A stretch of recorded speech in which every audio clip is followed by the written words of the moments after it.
Assalamualaikum warahmatullahi wabarakatuh. Hai teman-teman, kali ini aku bakalan jelasin tentang sistem pencernaan. Baiklah, pertama-tama yaitu ada definisi serta fungsi dari sistem pencernaan pada makhluk hidup. Nah, definisi dari sistem pencernaan pada makhluk hidup adalah proses yang dilakukan oleh sekelompok organ dalam tubuh manusia untuk memecah dan mengelola makanan demi menyerap nutrisi. Nah, fungsinya adalah untuk mengubah makanan menjadi nutrisi yang akan dibutuhkan oleh tubuh. Nutrisi ini dibutuhkan oleh tubuh untuk proses perkembangan, perbaikan sel tubuh, termaksud sebagai sumber energi sehari-hari. Kemudian ada komponen sistem pencernaan beserta masing-masing fungsinya. Yang pertama itu ada mulut. Mulut fungsinya untuk melumat makanan atau tempat masuknya makanan pertama kali. Yang kedua itu ada kerongkongan. Kerongkongan adalah jalur lewatnya makanan dari mulut. Yang ketiga itu ada lambung. Lambung berfungsi untuk memproses makanan dengan enzim dan asam agar makanan dapat disalurkan pada usus kecil.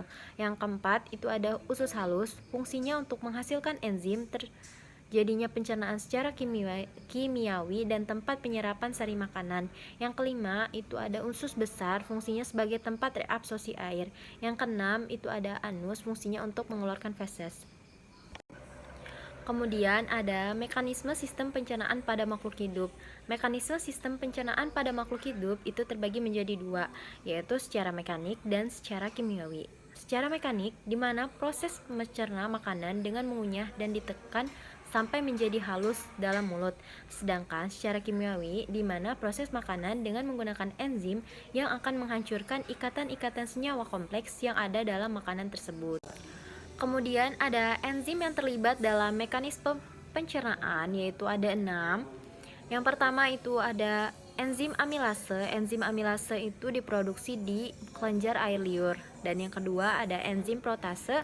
Enzim protease ini diproduksi di lambung. Yang ketiga itu enzim lipase. Enzim lipase ini diproduksi di lambung dan pankreas. Yang keempat ada enzim maltase. Enzim maltase diproduksi di usus halus. Dan kemudian ada enzim laktase. Dan yang terakhir ada enzim sukrase yang juga diproduksi di dalam. Untuk slide yang terakhir itu ada kelainan dan gejala pada sistem pencernaan yang sebenarnya kelainan dan gejala pada sistem pencernaan itu ada banyak, cuman yang saya akan sebutkan di sini ada 3, yaitu yang pertama sariawan. Sariawan merupakan gangguan sistem pencernaan yang biasanya muncul di sekitar mulut. Nah, ketika kita mengalami gangguan ini, kita akan merasa perih. Nah, gejala dari sariawan ini akan terasa perih di rongga mulut dan rongga mulut atau rongga lidah. Nah, yang kedua ada diare. Diare merupakan salah satu gangguan sistem pencernaan yang biasanya dialami penderita. Biasanya gangguan pencernaannya itu perut terasa mulas dan feses penderita menjadi encer. Dan yang ketiga ada gastritis, merupakan penyakit atau gangguan di mana dinding lambung mengalami peradangan.